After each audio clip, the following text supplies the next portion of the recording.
मशहूर Khan YouTube channel drama पेश कर रहे हैं।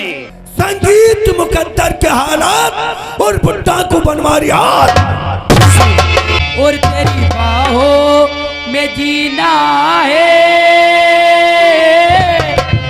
तेरी बाहों में मरना है। ओ तेरी बाहों में जीना है, तेरी बाहों में मरना है। बंदी चढ़े ताना सावन का ये प्यार का महीना है। ओ तेरी बाहों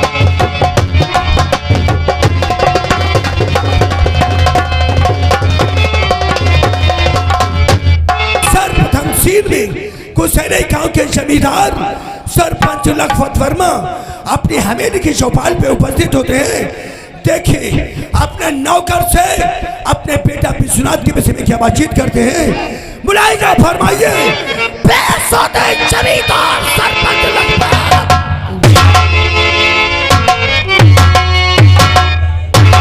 तेरा कुंभजो फाक में और मेरे भैंसा दम है फरिश्तों के।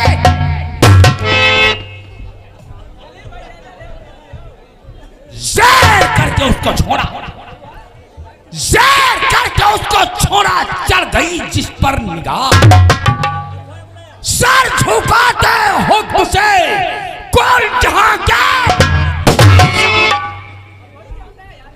जब तक हृदय में शांत है, जब तक हृदय में शांत है, तब तक मले हूं मैं। आज चढ़ गया अगर क्रोध तो समझो मैं हूं डिस्ट्रिक्ट सीतापुर गांव कुशेरे का सरपंच।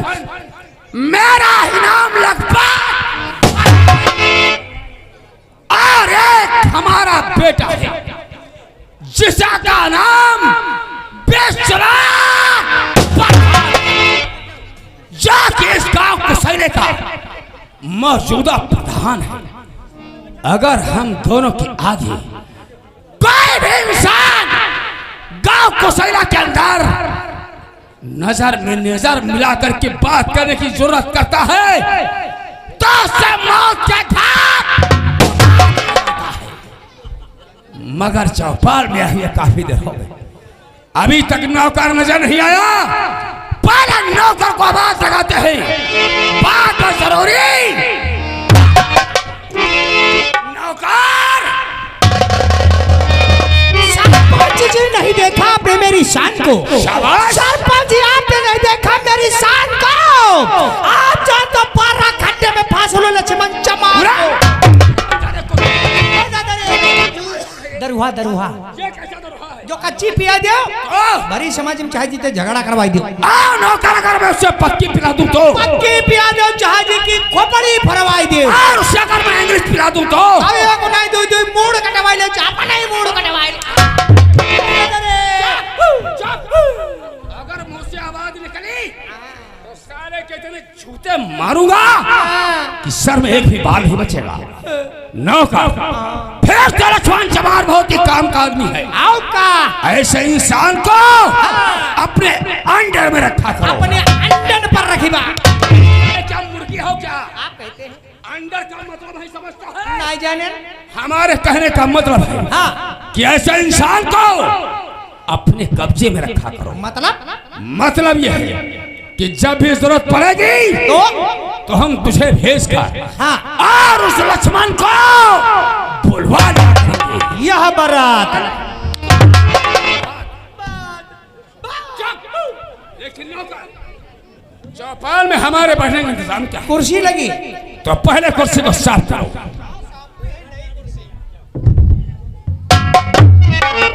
नौकर साफ बैठने से पहले जाओ हमारे बेटे विश्वनाथ को बुलाओ और उससे कहो कि हमने उसे चौपाल में याद अब है बोला।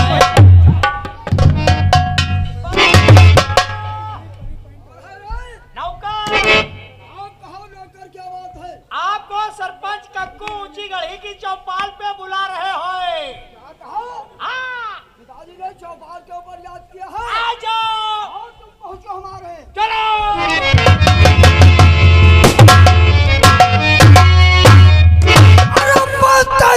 शकम से मेराज करता हूँ, मैं ताजी के शकम से मेराज करता हूँ और मैं अपने पिताजी को दबा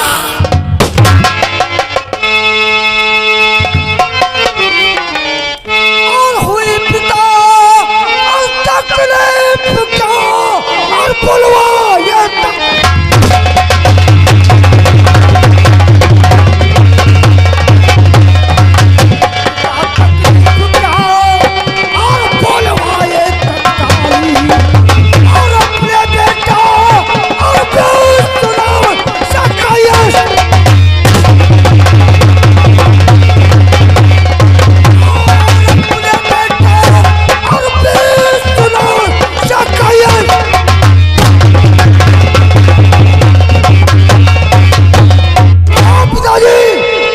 को भेजकर और अचानक चौपार पे क्यों याद किया? अरे तू जानता कि हमने तुझे क्यों याद किया है? और तेरे होते और हुए और होगी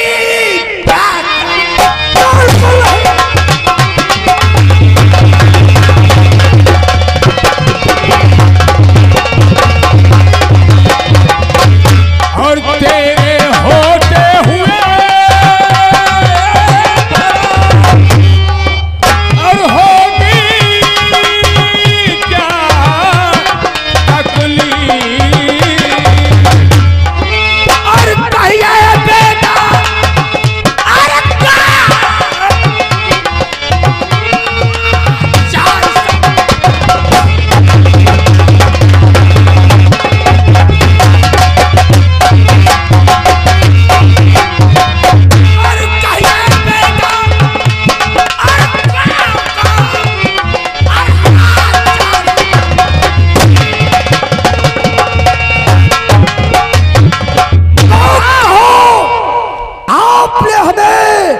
चौपार के ऊपर गांव का हाल मालूम करने के लिए याद किया है। हाँ बेटे विश्वास, यदि आप गांव का हाल जानना चाहते हैं तो आप बैठिए और मैं आपको बता रहा हूँ। पिताजी मेरी बात जरा गौर करके सुनो। और चिंता करेला पिताजी में नहीं,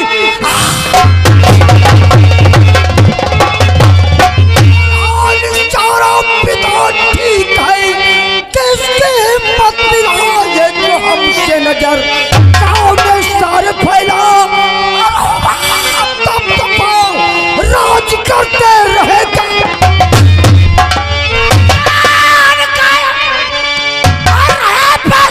गाँव में और गाँव का मुझसे डांटता रहे। कोशिश करे अरे खीवार में कर दो चिंता और करो ना पिताजी मेरे, करो ना पिताजी मेरे। आपको लाल जब तक मौजूद है किसी की ये ताकत और नहीं ये दीवार में। अरे मचा दो, अरे मचा दो तूफान में क़यामत की लहर बढ़कर। अरे दुश्मनों पर बिजली के जब तक है जिंदगी जीऊंगा शान से, और जब तक है जिंदगी जीऊंगा शान से, और कुशैले में बगावत किसी ने किया तो मार दूंगा। शाबाश बेटे शाबाश, हमें तेरी ताकत पे नाज और भरोसा है। हम यही चाहते हैं कि गांव कुशैले का कोई भी इंसान हमारे तुम्हारे आगे सर उठाने की हिम्मत ना कर सके। इस साले की मजाल है जो मेरे सामने सर उठाकर और इस कुशैले गांव में चढ़ा।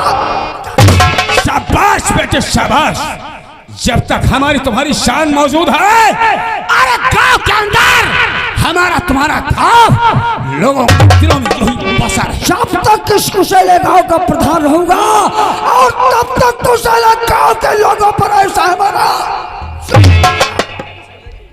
लेकिन बेटे विश्वनाथ, शायद तुम जानते हो कि हमने तुम्हें आज के यहाँ बुलाया है। हाँ मैं वही बात जानना चाहता हूँ कि किस काम के लिए आपने हमें याद किया है। बेटे विश्वनाथ, तुम तो जानते हो कि अपना गांव कुशैला के अंदर सिर्फ एक ही बारात और अपने गांव में हरिजनों की बस्ती ज्यादा है। जब अपने गांव के हरिजनों की बारात उस बारात घर में आकर के रोकती है और अपनी बिरादरी की वह यानी कि वर्मा बिरादरी की बारात आकर के रुकती है, तो हमें अपने मेहमानों पर पहचानना मुश्किल पड़ जाता है। इसलिए हम चाहते हैं कि गांव कोसैले के अंदर एक दूसरा बारात घर मंजूर करवा लो। पिताजी, हमने आपके कहने के अनुसार पहले ही कुशल गांव के अंदर दूसरा घर बारात घर मंजूर करवा दिया। अरे वाह बेटे वाह, ये तो तुमने बहुत ही अच्छा किया। पिताजी, एक बात मैं और सोच रहा हूँ। वो क्या? वो बात मैं ये सोचता हूँ कि अपने गांव कुशल के अंदर एक स्वास्थ्य केंद्र बन जाना बहुत जरूरी है। अरे ये तो बहुत अच्छी बात है। और जब गांव के अंदर स्वास्थ्य केंद्र बन जाएगा तो लोगों को माहौली आना जाना नहीं पड़ेगा और हमारा लाखों का नहीं गांव का हमारा फायदा होगा। क्यों नहीं शौचालय केंद्र उल्लू के पट्टे साले, हम स्वास्थ्य केंद्र बता रहे हो, तुम शौचालय बता रहे हो। अबे स्वास्थ्य केंद्र नहीं जानता है, अस्पताल जानता है।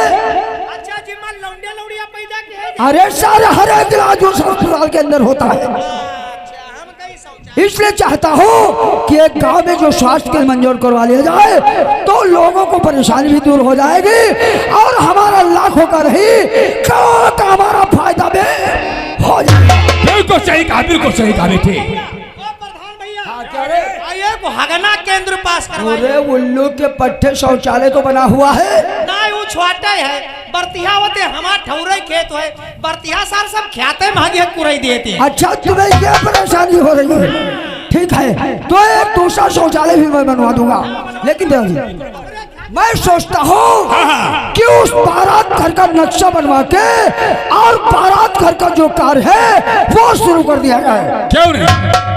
इस वक्त हम सीतापुर जा रहे हैं इंजीनियर बाबू से मिलकर और बारात का नक्शा जो बनवाने के लिए मैं जा रहा हूँ। तो ठीक है बेटे, जाओ।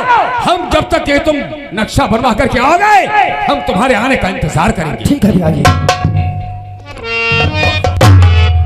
करवा जब तक हमारा बेटा विश्राम सीतापुर विकास भवन को नक्शा बनवाने के लिए गया है और जब तक वो नहीं आता है तब तक हम उसके आने का हवेली में चलो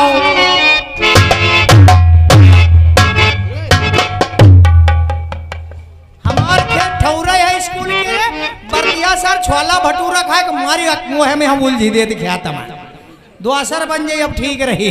इधर देखिए, आप लोगों के सामने कहानी के सर्वप्रथम सबसे पहले पावदान पे उपस्थित थे ग्राम कुशैला के निवासी जंडाइल जमींदार सरपंच लखपत वर्मा व उनके बेटा विश्वनाथ प्रधान। अब आप लोगों के सामने दूसरी सीन व दूसरे पावदान पे वही ग्राम कुशैला के निवासी जिनका नाम है बनवारी लाल पासी, ग्राम कुशैला के निवासी। आप लोगों के सामने बनवारी लाल पासी उपस्थित होते हैं और देखिए आप लोग समझ क्या बातचीत करते हैं।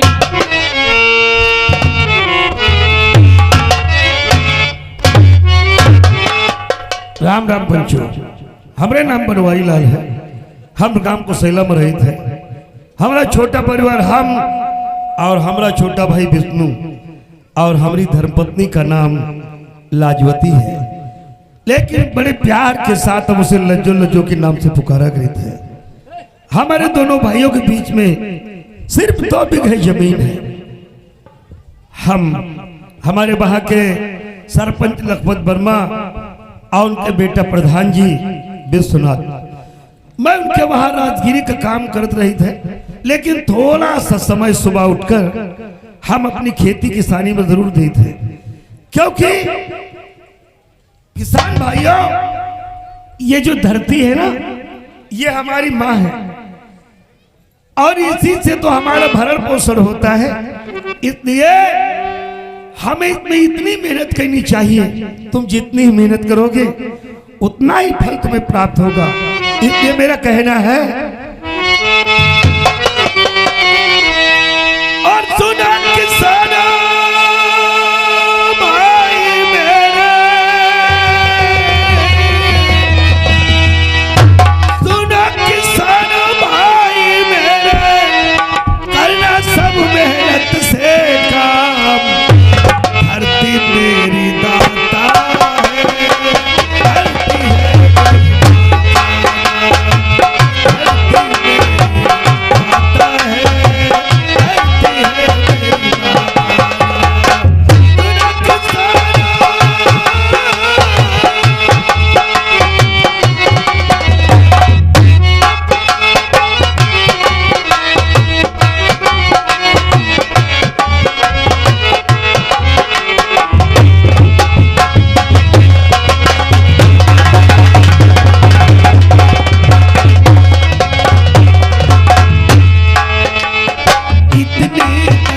कॉलेज जाने का समय हो गया। हमारा छोटा भाई विष्णु जब कॉलेज जाता है तो सबसे पहले हमारे पैर छूता है, हमारा आशीर्वाद देता है। हमारा विष्णु भैया रास्ता देखता होगा, चलता हूँ घर की तरफ। और धरती मेरी दाता,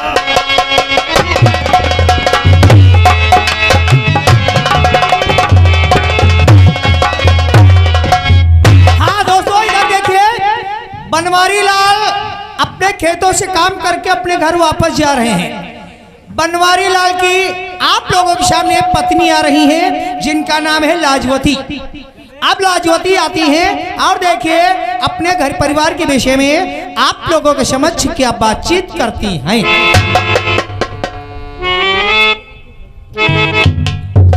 आप लोग नहीं जानते, मेरा नाम है लाजवती। मैं इसी ग्राम कुशैले में रहती हूँ। हम अपने परिवार में 3 लोग हैं, मेरे पति जी और मैं, और एक मेरा देवर जिसका नाम है विष्णु।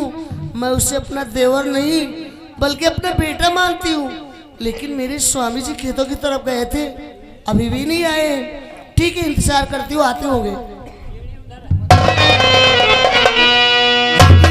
जीती रहो जीती रहो लज्जो।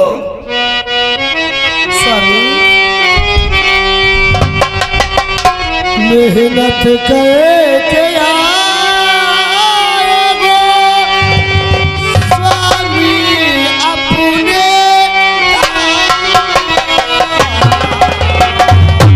हाँ भाई,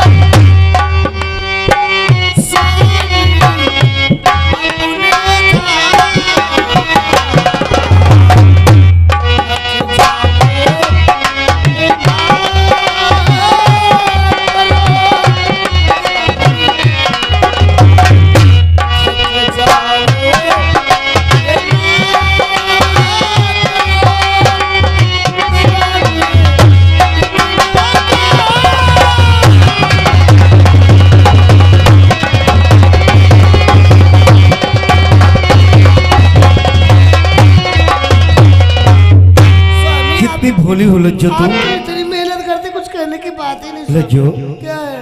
तुम मेहनत का मतलब नहीं मालूम? क्या मतलब? और मेहनत कर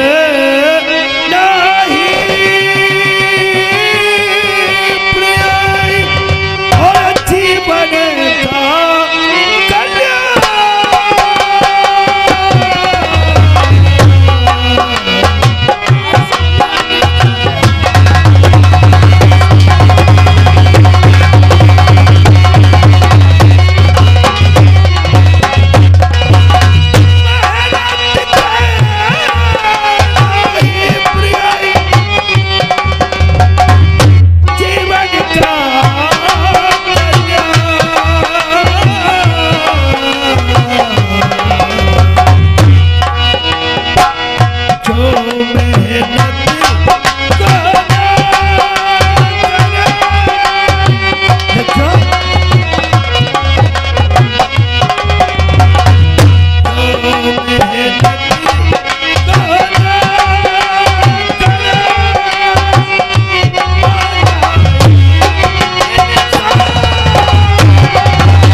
में दिल चुराते हैं, खेती किसानी में दिल चुराते हैं। जी हाँ, वही लोग जाहिल और गंवार लेकिन स्वामी मेहनत तो हर इंसान करता है, परंतु आप जैसे थोड़ी ना। मतलब कहना क्या चाहिए? आप तो दिन रात इतनी मेहनत करते, इतनी मेहनत करते, कुछ कहने की बात ही नहीं है। अरे बाबा, कहना भी चाहिए। और नहीं आपका हाल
क्या बात कह के उछाला।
करना कम कर दूंगा तो हमारे भाई की पढ़ाई कम हो जाएगी। हम उसे एक दिन पुलिस का अफसर कैसे समय हो गया।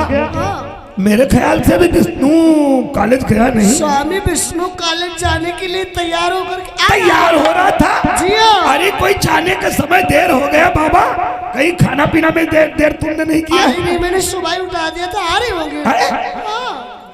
आने दो, आज से भी ठीक करता हूँ, तुम्हें भी सही करूंगा।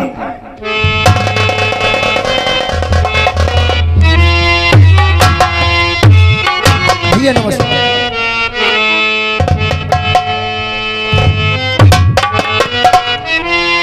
भैया और भाभी, भैया भाभी, भैया और भाभी,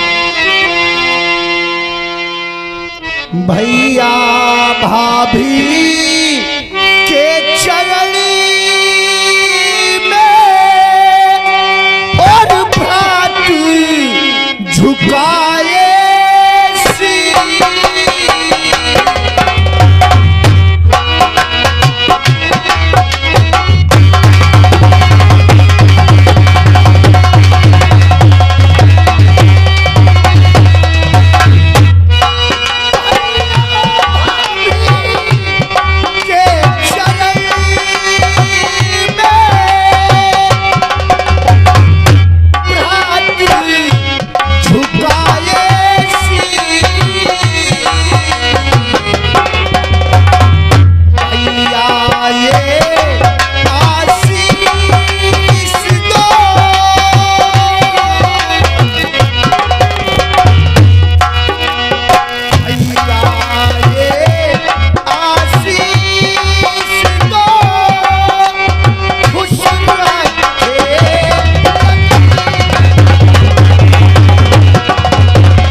आपका आशीर्वाद ही हमारे लिए काफी है। बहुत एहसानमंद हूँ आप लोगों का। माता पिता ने सातों बचपन में हमारा छोड़ दिया था। जब जानने के लायक हुआ तो आप भाई नहीं पिता के रूप में नजर आए भैया, जिन्होंने हमारी परवरिश भाई नहीं बल्कि बेटा समझकर किया। और ये भाभी, इनका बहुत एहसानमंद हूँ भैया, जिन्होंने हमारी परवरिश देवर नहीं बल्कि बेटा समझकर किया है। इसलिए मैं इन्हें अपनी भाभी नहीं भाभी माँ समझता हूँ भैया। अरे पगले, इसमें एहसान की क्या बात है? बड़ा भाई पिता के मिसल होता है और छोटा भाई तो मेरा भाई नहीं मेरे बेटे के समान है। समझता हूँ भैया, लेकिन विद्यालय जाने का समय हो गया भैया। विद्यालय जाने से पहले एक अनिवार्य बात आपसे कहना चाहता हूँ, मेरी बात जरा गौर से सुनिएगा भैया। कहो विष्णु, क्या कहना चाहते हो? और मेरा इम्तिहान समझ रहे हो ना भैया? और मेरा इम्तिहान आया न जीती तू भैया।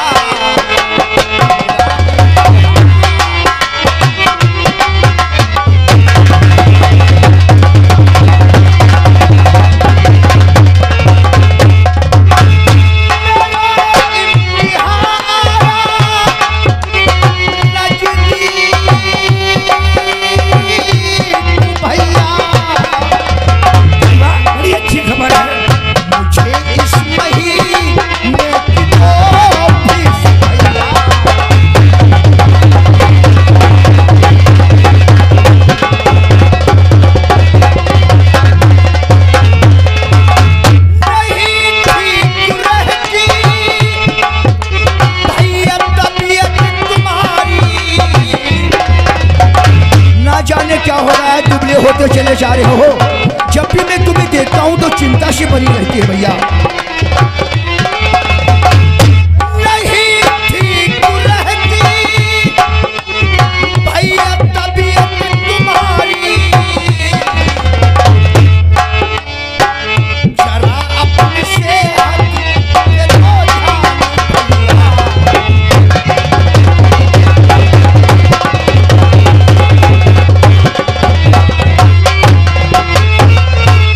अब अच्छी बात कर दिया तो नाराज हो गए हो। मेहनत तो हर एक ए बच्चे ए बेटी थोड़ा तुम पीछे दो, चलो इसमें पैर मत लगाओ। एक बात बताओ। हाँ बताओ। तुम देवर भाभी मैं अच्छा भला हूँ, जानबूझकर मुझे बीमार बना देना चाहते हो। क्यों भाई, हम क्यों बीमार बना देंगे? अरे हमें कौनो कमी नहीं है। अरे कमी क्या, तुम अपनी सेहत की तरफ ध्यान देते हो नहीं देते हो? विष्णु एक बात बताओ, जितना हमारी तरफ ध्यान देते हो, हमारी सेहत की तरफ ध्यान देते हो, अगर किताबों में उतना ध्यान दो तो भगवान ने चाहा बड़े अच्छे नंबर से पास हो जाओगे। अरे किताबों में तो ध्यान देता हूँ, लेकिन तुम्हारी तरफ भी ध्यान दे रहा हूँ भैया।